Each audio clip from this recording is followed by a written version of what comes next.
بسم اللہ الرحمن الرحیم۔ السلام علیکم عزیز طلبہ 7 کلاس اردو کے آج کے لیکچر میں ہم پڑھیں گے بڑھے چلو کی مشق۔ سحر سے پہلے چلنے سے کیا مراد ہے؟ سحر سے پہلے چلنے سے مراد یہ ہے کہ کسی بھی کام کو اس کے اولین وقت میں شروع کیا جائے۔ جن لوگوں نے لمبا سفر طے کرنا ہوتا ہے وہ منہ اندھیرے ہی اپنا سفر شروع کر دیتے ہیں تاکہ دھوپ تیز ہونے سے پہلے وہ اپنی منزل پر پہنچ جائیں۔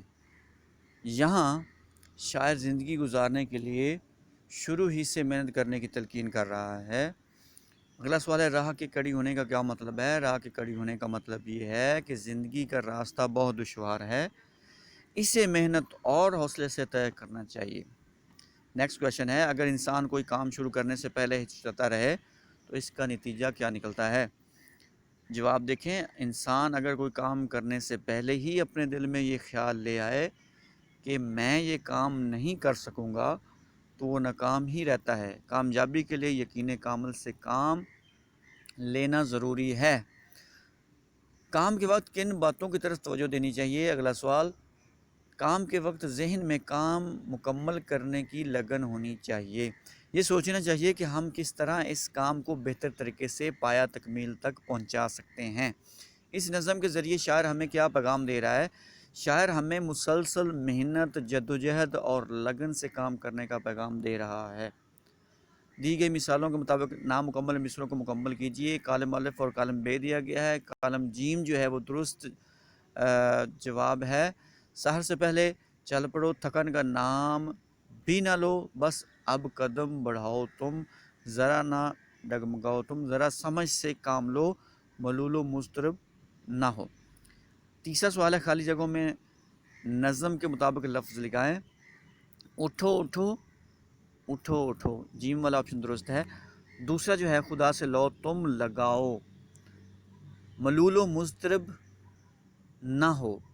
چوتھا ہے راہ صاف و بے خطر۔ پانچواں ہے، جھجک نہ دل میں لاؤ تم۔ چھٹا ہے، ذرا سمجھ سے کام لو۔ 7 ہے، وہ منزلوں سے جا لگے۔ 8 ہے، بس اب قدم بڑھاؤ تم۔ اگلا جو سوال ہے ہمارے پاس وہ ہے، جملوں میں استعمال کریں۔ لفظ ہے کمر کسنا۔ اسلم نے امتحان کی تیاری کے لیے کمر کس لی، مطلب تیار ہوا۔ قدم بڑھانا، کسی بھی اچھے کام کے لیے قدم بڑھا کر پیچھے ہٹنا مناسب نہیں۔ لو لگانا، جو لوگ اللہ تعالیٰ سے لو لگاتے ہیں وہ ہمیشہ کامیاب رہتے ہیں۔ ملول، انسان کو چھوٹی چھوٹی ناکامیوں سے ملول نہیں ہونا چاہیے۔ سانس لینا، ہم ایک آزاد ملک کی فضا میں سانس لے رہے ہیں۔ پانچواں سوال، اعراب کی مدد سے تلفظ واضح کرنا ہے، اور یہ سحر ہے، مضطرب ہے، ختم، سفر، مرحلہ، قدم، منزل۔